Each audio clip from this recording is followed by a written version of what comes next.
This is Ag Matters PM from the Iowa Agribusiness Radio Network, brought to you by the Iowa Soybean Association, your daily recap of the information that affects Iowa's farmers, producers, and consumers, right here in the heart of the heartland.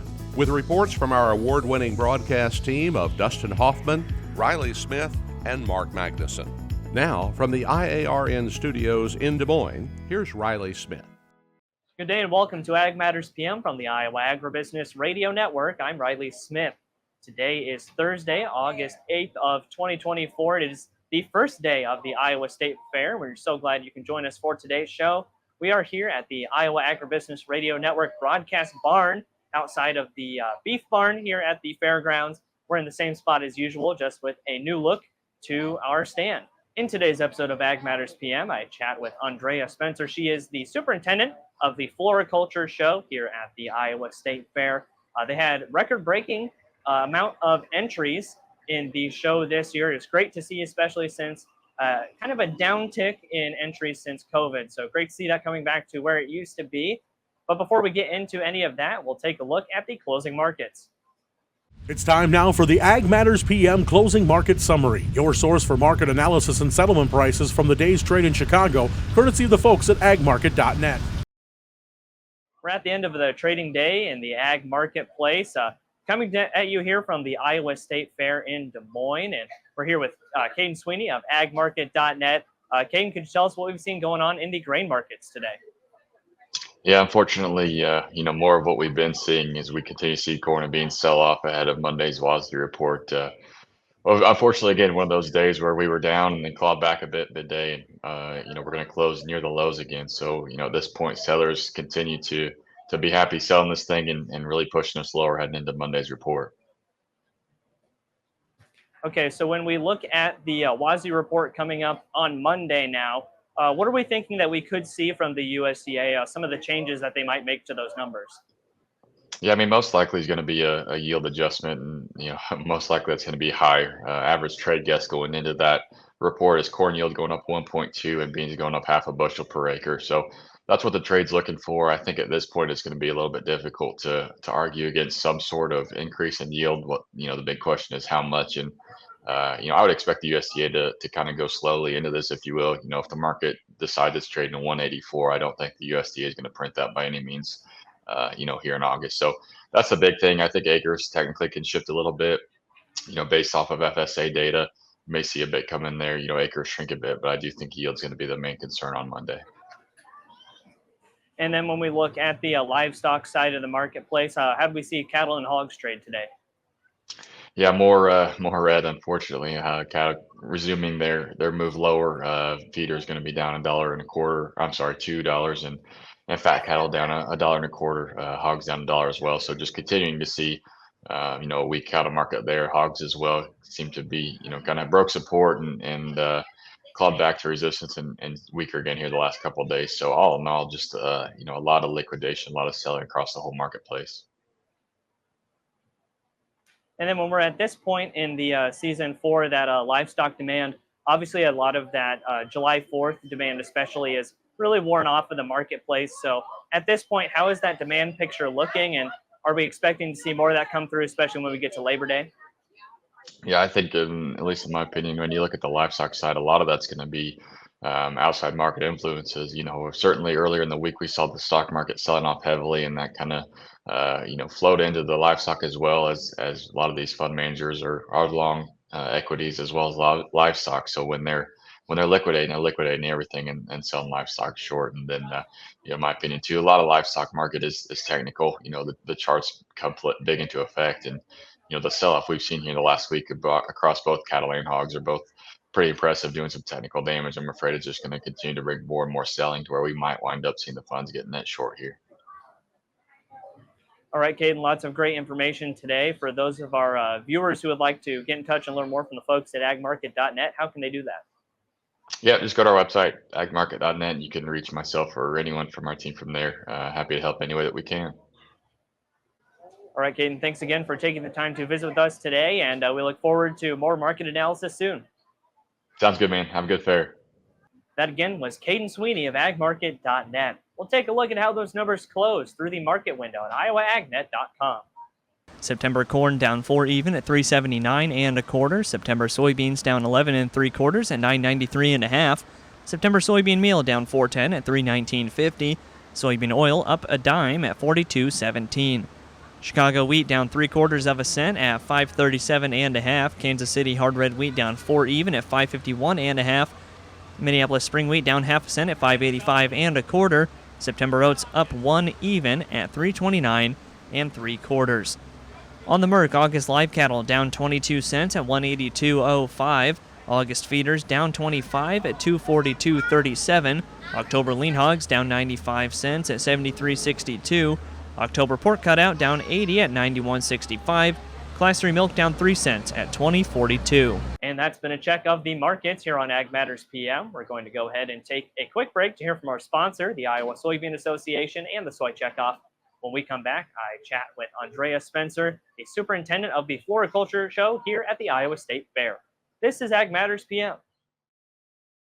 Iowa Soybean Association is driven to deliver for Iowa's 40,000 soybean farmers. We're proud to provide objective agronomic research, a helping hand with soil and water stewardship, and timely industry news powered by the Soybean Checkoff. Learn more at iasoybeans.com.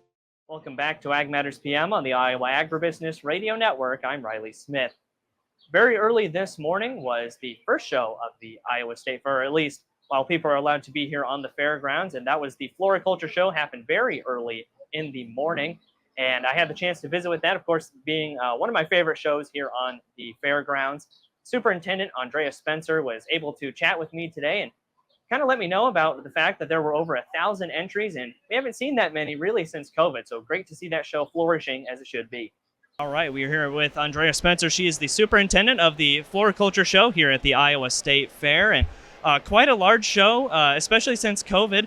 Just tell us a little bit about how great it is to have this many entrants once again at the Floriculture Show. Yeah, so these are all FFA members. It's all part of their program that they're doing with their, with what they want to do as far as putting a project together. So it's all their project.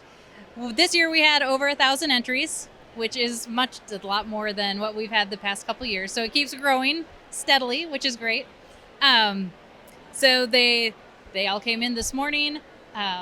We probably had, I'm not even sure how many members were in here, honestly. I'd have to go count them up. But we had a lot of members all working diligently. They get like 3 hours to set everything up and put all these flowers out on the tables. And then they're all judged today. And they'll get their rankings and placings this afternoon.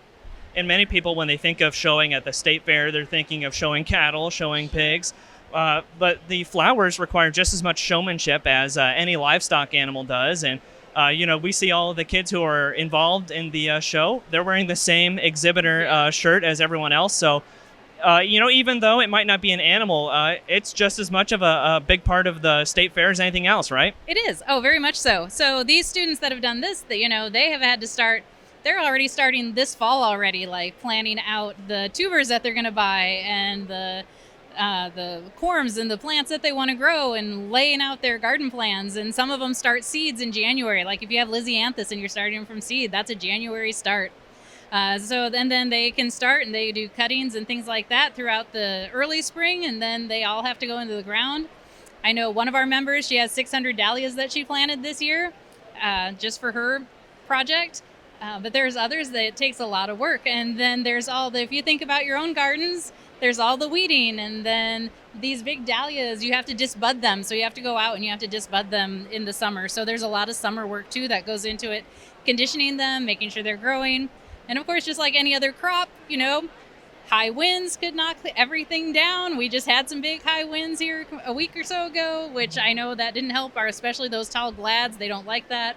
Heavy rains could do stuff, bug damage, so they have to maintain pest control too out in their plots.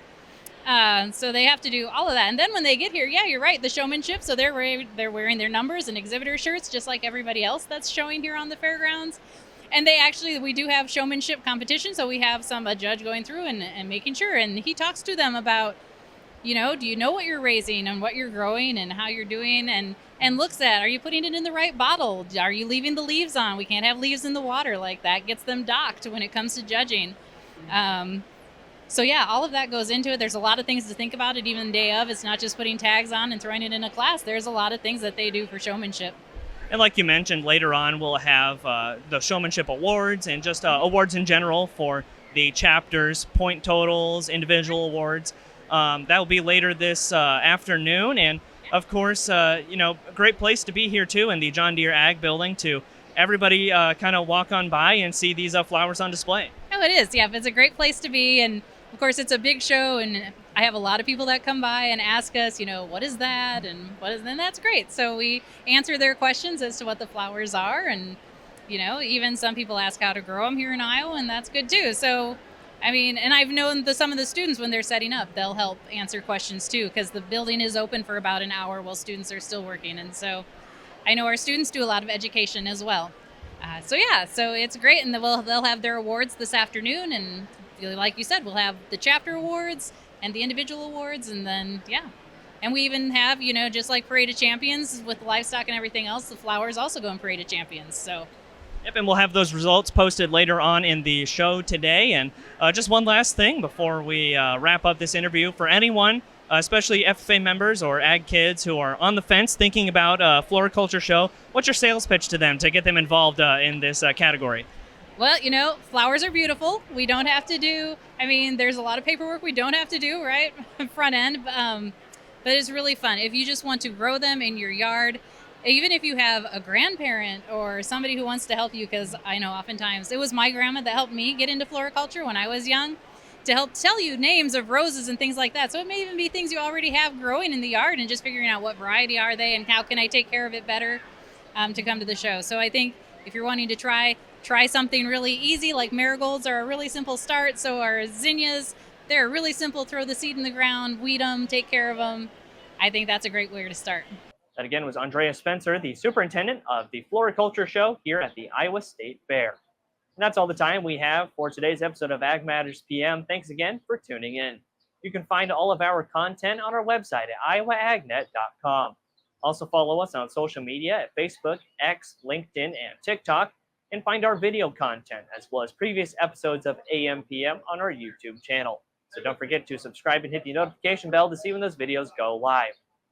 Check out as well our free morning, midday, and closing market podcasts, as well as the Iowa Ag Matters podcast and Pods of Potential. You can find those wherever you listen to your favorite podcasts on Apple, Amazon, Google, Spotify, and Podbean. From the Iowa Agribusiness Radio Network broadcasting barn at the Iowa State Fairgrounds, I'm Riley Smith. On behalf of the IARN broadcasting team, we thank you for joining us. This has been Ag Matters PM.